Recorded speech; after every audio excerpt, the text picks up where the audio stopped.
রাগ অভিমান একপাশে জমা রেখে অবশেষে স্বামী আমাকে বাবার বাড়িতে যাওয়ার অনুমতি দিল।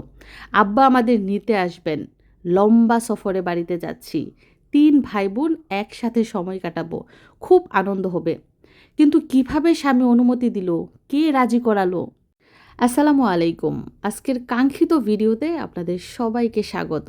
তো আমার মতো আপনারাও নিশ্চয়ই অপেক্ষা করেছিলেন কবে আমি বাবার বাড়িতে যাব, কবে আমরা ৩ ভাই-বোন একসাথে সময় কাটাবো সেগুলো দেখার জন্য। অবশেষে অপেক্ষার অবসান ঘটল। মিশারির আব্বু আমাদের যাওয়ার অনুমতি দিল। এখন ব্যাগপত্র গুছাবো আর আব্বা আসবে আর আমাদের নিয়ে বাড়িতে যাবে। এখন কথা হলো, আমার ভাই আর ভাইবউ নিতে আসছে, তখন মিশারির আব্বু যেতে দেয় নাই। আমার মা নিতে আসলো, তখনও অনুমতি দেয় নাই। এখন কিভাবে ওনার মন গলল, কিভাবে আমাদের অনুমতি দিল, কিভাবে উনি রাজি হলেন, সেটাই তো জানতে চাচ্ছেন। তো মা বাড়িতে যাওয়ার পর আমার মা আব্বা মিশারির আব্বুকে ফোন দিয়ে বুঝিয়েছেন। ওই দিক দিয়ে আমার বোনের শাশুড়ি তারা ফোন দিয়ে বুঝিয়েছে। তারপর আমার বোনের জামাই সৌদি আরব থেকে ফোন দিয়ে বুঝিয়েছে। তো সবার বুঝ মেনে অবশেষে ওনার রাগ অভিমান একপাশে জমা রেখে কিছুদিনের জন্য আমাকে বাবার বাড়িতে যাওয়ার অনুমতি দিয়েছে। এখন আবার অনেকে জিজ্ঞেস করবেন আমার হাজব্যান্ড কেন রাগ করলো। উনি রাগ করেছেন ওনার শালকের উপরে। শালককে নিজের ছোট ভাইয়ের মতো আগলে রেখেছে, নিজের যত্নে রেখেছে।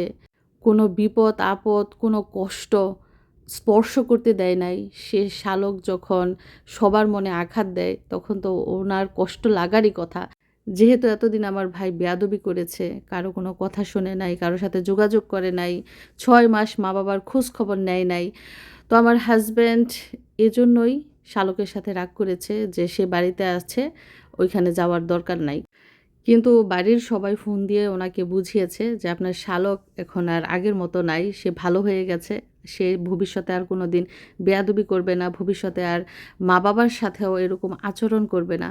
তো বোঝানোর পর ওনার মন একটু গলেছে। বললাম না যে রাগ অভিমান আড়ালে রেখে তারপর আমাকে যাওয়ার অনুমতি দিয়েছে।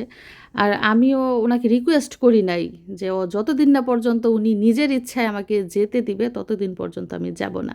যেহেতু উনি সবার বুঝে রাজি হয়েছেন, এখন যেতে দিয়েছেন। তো আব্বা আমাদের নিতে আসবেন। আব্বা বলেছেন যে বেড়াবে না, আমি যাতে রেডি হয়ে থাকি, ব্যাগপত্র সব গুছিয়ে রাখি এবং ওইখানে গিয়ে যাতে অনেক দিন থাকার মতো প্রস্তুতি নেই। তারপর আব্বা এসে আমাদের শুধু নিয়ে যাবেন। তো আমার শাশুড়ির সাথেও কথা হয়েছে, শাশুড়িও রাজি হয়েছে। এখন সব কিছু মিটমাট, বাড়িতে যাব ইনশাল্লাহ। সবার সাথে দেখা হবে, সবার সাথে সুন্দর সুন্দর সময় কাটাবো। ও হ্যাঁ, গত ৬ মাস আমাদের কারো সাথে আমার ভাইয়ের যোগাযোগ না থাকলেও আমার হাসব্যান্ডের সাথে কিন্তু ঠিকই যোগাযোগ ছিল, ঠিকই দেখা হতো। যেহেতু আমার হাসব্যান্ডের আন্ডারে আমার ভাই কাজ করে, দেখা হওয়াটাই স্বাভাবিক। কিন্তু আমার হাসব্যান্ড কোনো পার্সোনাল বিষয়ে তাকে কখনো জিজ্ঞেস করে নাই। মানে মনে মনে খুব রাগ হয়েছিল, কিন্তু সামনাসামনি তাকে কখনো শাসনও করে নাই কিংবা তাকে জিজ্ঞেসও করে নাই যে তুই এরকম করতেছত কেন, এরকম করতেছত কেন, কখনোই না। কারণ বললাম না, তাকে যথেষ্ট পরিমাণ স্বাধীনতা দেওয়া হয়েছে এবং অপেক্ষা করছিলাম যে সে তার স্বাধীনতার লেভেলটা কতটুক পর্যন্ত নিয়ে যায় সেটা দেখার জন্য। তো সবাই দেখলাম যে সে স্বাধীনতার কিভাবে অপব্যবহার করে। তো এটা থেকে সে নিজে যদি শিক্ষা না নেয় তাহলে তাকে আর জোর করে শিক্ষিত বানানোর কোনো দরকার নাই। যেভাবে আছে, সে যেভাবে চায় সেভাবে চলুক, সেভাবে চলবে। আমাদের কোনো আপত্তি নাই। যাই হোক, এদিক দিয়ে মিশরাতের কম্বল ধুয়ে রেডি করেছি, এটা সাথে করে নিয়ে যাব। আরও বেশ কিছু কাপড় চোপড় ধুয়েছি, সংসারের কাজকর্ম করে রেডি করেছি, শাশুড়ির কাছে সব কিছু বুঝিয়ে দিয়েছি। এখনও ব্যাগপত্র গুছাই নাই। আর লম্বা সফর বলতে ভাইবেন না আবার মাসেক থাকবো। হাজব্যান্ড মাত্র ৩ দিনের অনুমতি দিয়েছে, তারপরে মা আর আব্বা ফোন করে সেটা বাড়িয়ে ৭ দিন করেছে, মানে মাত্র ৭ দিন থাকবো। তারপরেও যেহেতু ২টা বাচ্চার জিনিস সাথে নিতে হবে, তার মানে অনেক জিনিসই, বিশেষ করে মিশরাতের তার ফিডার থেকে শুরু করে কম্বল, দুধ, প্যাম্পাস সবই সাথে করে নিতে হয়। আর এজন্য মা আগেই বলে দিয়েছেন আমরা যাতে ব্যাগ ট্যাগ গুছিয়ে রেডি হয়ে থাকি, আর আব্বা আগেই মানা করে দিয়েছেন যাতে কোনো রান্না বান্না না করি, কারণ আব্বা বেড়াবেন না, আমাদের নিতে আসবেন, শুধু নিয়ে চলে যাবেন। তো বাবার বাড়িতে যাওয়ার আগ মুহূর্তে আজকে বাড়িতে কি কি করলাম, কিভাবে প্রস্তুতি নিলাম আর মানসিক অবস্থা কেমন, সব কিছু এই ভিডিওতে দেখতে পাবেন। তো আশা করি পুরো ভিডিওটা না টেনে দেখবেন। সময় এখন সকাল 7:30। মুষলধারায় বৃষ্টি হচ্ছে, প্রচণ্ড বৃষ্টি, এবং সেই বৃষ্টির মধ্যেও অনেক সকালে ঘুম থেকে উঠতে হয়েছে এবং রান্না বান্না করতে হয়েছে, কারণ এই যে দেখেন মিশারি রেডি স্কুলে যাওয়ার জন্য।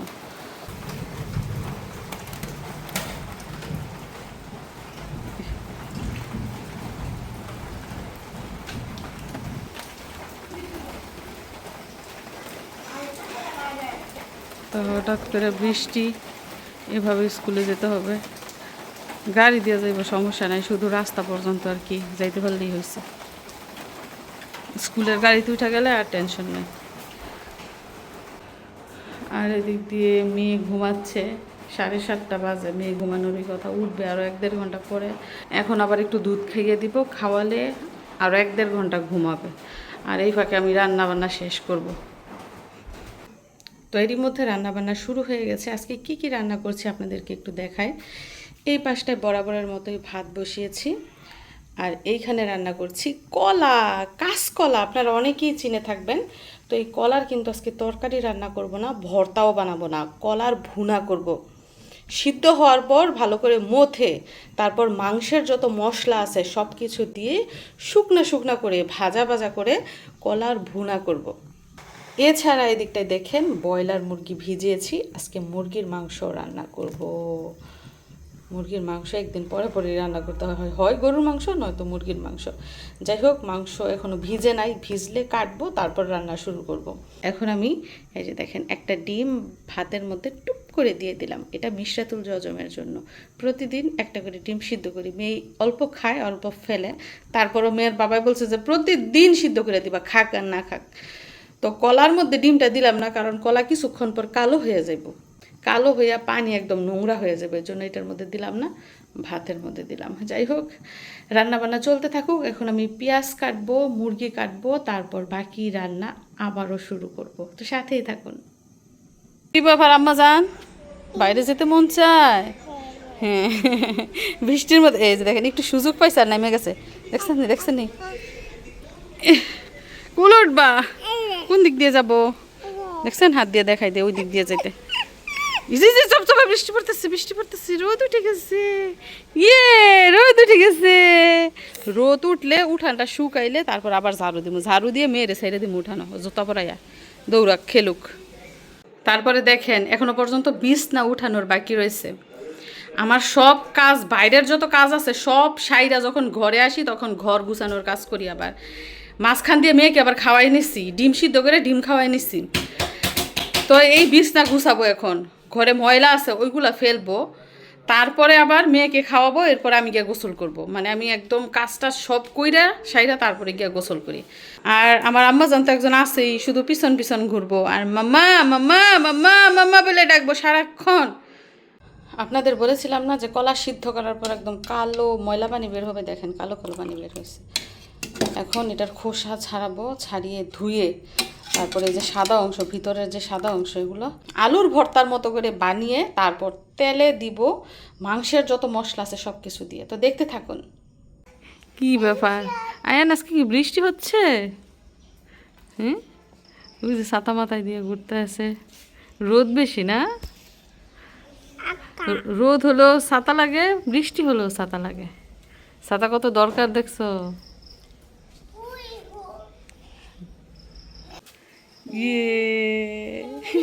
আজকে অনেক বৃষ্টি, অনেক। মিস্টার দৌড় দিছে ভয়ে, সে ভাবছে কি জানি এটা,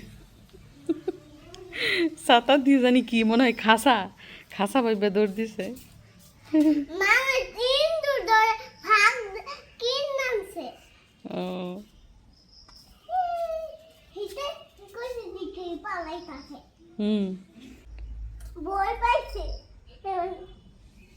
হুম আলহামদুলিল্লাহ, আলহামদুলিল্লাহ, ঠান্ডা লেগে গেছে।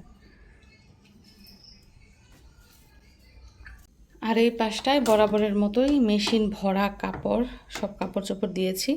এই সিজনের না, গত সিজনের কাপড় চোপড় ওয়ার্ড্রপ থেকে বের করে তারপরে দিয়েছি। আগের যে কাপড়গুলো ছিল নতুন কিন্তু পুরনো, সেগুলো আজকে ধুয়ে একদম পরিষ্কার করে ফেলেছি। হিজাব টিজাব আছে অনেকগুলো, বুরকা, এগুলো আর কি। তো পুরো এক মেশিন জমানো কাপড়, এগুলো আগের জমানো কাপড়, ময়লা হয় নাই, মানে পুরনো গন্ধ, এর জন্য আর কি দিলাম। তো এখন রোদ উঠেছে ভালো, বাইরে শুকাতে দেই। আর আজকে কিন্তু বাচ্চার স্কুলের ড্রেসও দেই নাই, কিংবা মেয়ের কোনো কাপড় চোপড়ও দেই নাই, শুধু আগের কাপড় এক মেশিন, আমার মনে হয় আরও এক মেশিন হবে। তো এই যে বাইরে কিছু কাপড় লাড়ার পরে গুড়ি গুড়ি বৃষ্টি হইতেছে, এই মাত্র লাড়ছি আর গুড়ি গুড়ি বৃষ্টি শুরু হয়েছে। এখন কি করছি, অর্ধেক কাপড় এইখানে লাড়ছি আর বাকি অর্ধেক কাপড় এই যে এইখানে লাড়লাম। যদি দেখি যে বৃষ্টি বেশি পরিমাণ পড়তেছে, জুবজুবাই বৃষ্টি পড়তেছে, তখন আবার ওই কাপড়গুলো এখানে নিয়ে আসতে হইব। মেশিনে কাপড় ধুইছি না, কাপড় একদম আধা শুকনা, একটু পানিও নাই। এখন যদি বৃষ্টির পানিতে ভিজে তাহলে তো পুরা ভিজা হয়ে যাইব, 2-3-4 দিনও শুকানো যাইব না, এই জন্য কাপড় ভিজানো যাইব না। মেশিন দিয়ে ধোয়া কাপড় ভিজাইলেই বিপদ। এখন মনে করেন একদম শুকনাই প্রায়, শুধু একদিন সারাদিন যদি ঘরের ভিতরেও থাকে তারপরও কাপড় শুকাই যাইব। এখনও দেখেন গুড়ি গুড়ি বৃষ্টি পড়তেছে, কী করবো, ভিতরে নিয়ে যাবো না কি বুঝতেছি না, রোদ কি উঠবো। এদিক দিয়ে দেখেন এই যে মুরগির মাংস রান্না করার জন্য মশলা সুন্দর করে কষিয়ে নিয়েছি, কষানো হয়েও গেছে। এখন এর মধ্যে আমি মাংস দিয়ে দিচ্ছি, আর এর মধ্যে কলা, মানে কাঁচকলা যেগুলো, সেগুলো প্রসেসিং করা প্রায় শেষ পর্যায়ে। মুরগির মাংসটা বসিয়ে দিয়ে তারপর কলা রান্না বসাবো।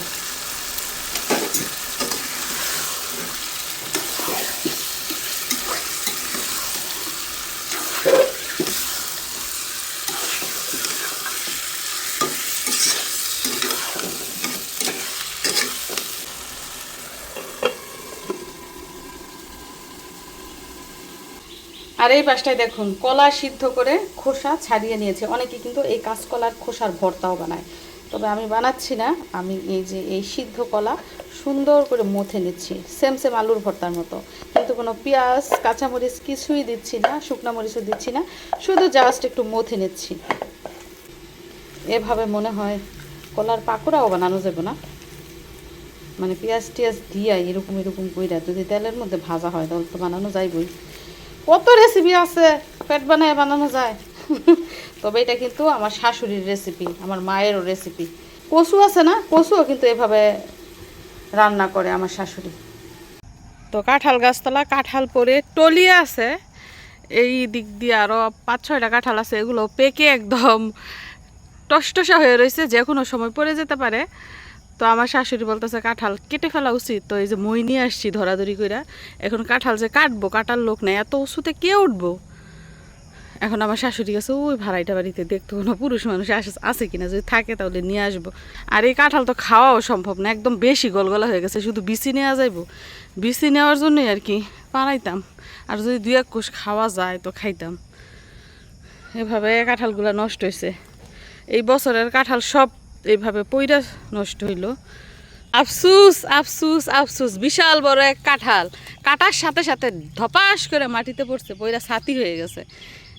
কাঁঠালের কোষগুলা আল্লাহ দেখলে আপনাদের মন চাইব খাওয়ার জন্য, মানে মায়া লাগবো। দেখছেন নি কোষগুলা কত সুন্দর সুন্দর, পিঠা হইব এই কাঁঠালের, লেটকা কাঁঠাল। এই লেটকা কাঁঠাল কিন্তু খাইতে মজা না, কিন্তু পিঠা বানাইতে অনেক মজা। তারপর আরেক কাহিনী দেখেন, এই যে বিশাল বড় এক কাঁঠাল, এইটাও সেম এরকম পাকনা, মানে সবগুলা পেকে গেছে, একসাথে 6-7টা কাঁঠাল পাকছে, খেলও না, আজকে খেল হয়েছে। তো এই যে এটাও ফেলার পর ঠাস করে নিচে পড়ছে, ওইটা দেখেন ফাইটটা ফুইটটা শেষ। তো এই যে এক কাঁঠাল, এদিক দিয়ে হয়েছে আরও বেশ কয়েকটা কাঁঠাল কাটা হয়েছে। এই যে একটা, এইটাও ফাইটটা পইরা গেছে, এইটাও পইরা ফাইটটা গেছে। এই যে একটা, এই যে একটা, ওই যে একটা, এটা তো লেটকাই গেছে। ওই যে একটা, কয়টা হয়েছে রে টোটাল আয়ান? 5টা, 5টা, এই যে একটা 6টা, এই যে একটা 7টা, এগুলা সব পড়েছে রে। টোটাল 7টা কাঁঠাল ছিল গাছে, আজকে সবগুলা কাটতে ফেলাম। এখন কি কাঁঠালের পিঠা বানাইতে হইব নাকি? হ্যাঁ, পিঠা হইবে কাঁঠালের।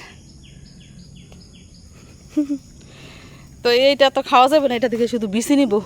আর এদিক দিয়ে আমার মিশারি উপস্থিত হয়ে গেছে, কারণ তার পছন্দের খাবার হচ্ছে কলা ভুনা। তো সে বলতেছে মশলার মধ্যে নাকি সে নিজের হাতে কলাগুলো ছেড়ে দিবে। আমি বলতেছি যে বাবা দাও, তোমার পছন্দের খাবার তুমি নিজে রান্না করো।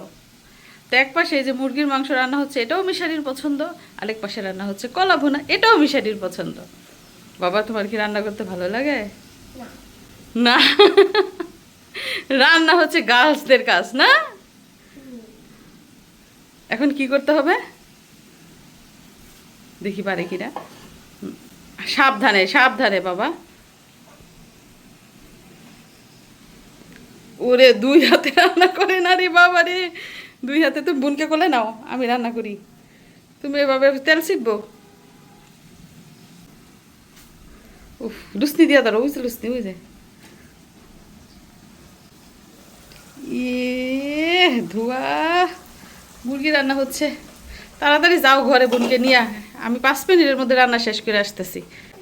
বাই বাই, বাই বোন, বাই বাই, আমি রান্না করে আসতেছি। তো মেয়েটা চলে আসছে, কিছুতেই থাকবে না। যাই হোক, এই যে এভাবে কলা মশলার মধ্যে কষানোর পর হালকা একটু পানি দিয়ে দিচ্ছি।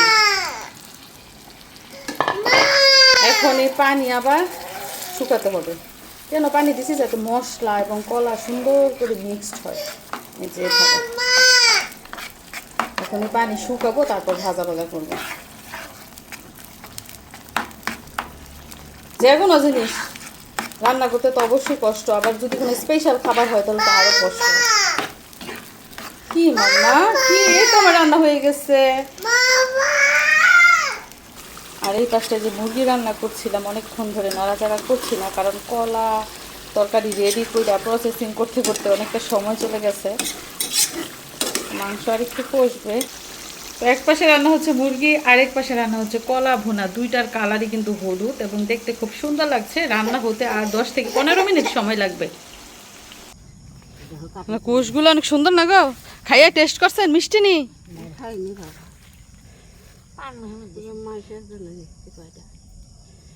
এই যে এত বড় গাছে এত এত কাঁঠাল হয়েছে, মনে করেন একটাও বিসমিল্লা করতে পারলাম না। সব কাঁঠাল দেখেন হচ্ছে হচ্ছে ফললো।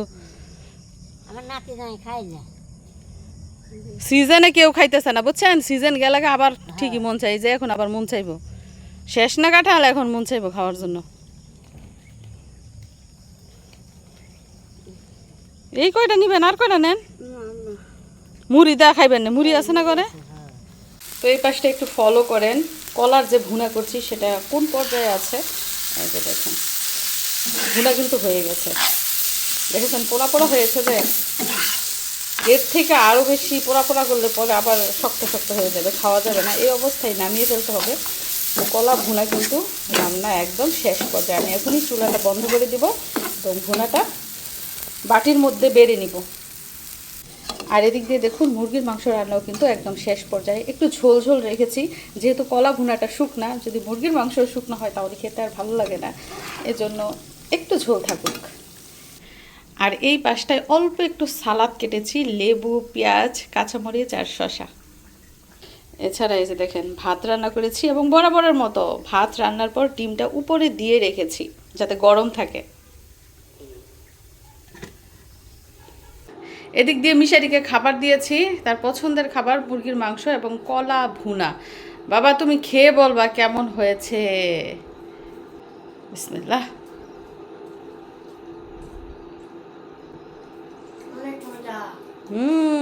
অনেক মজা।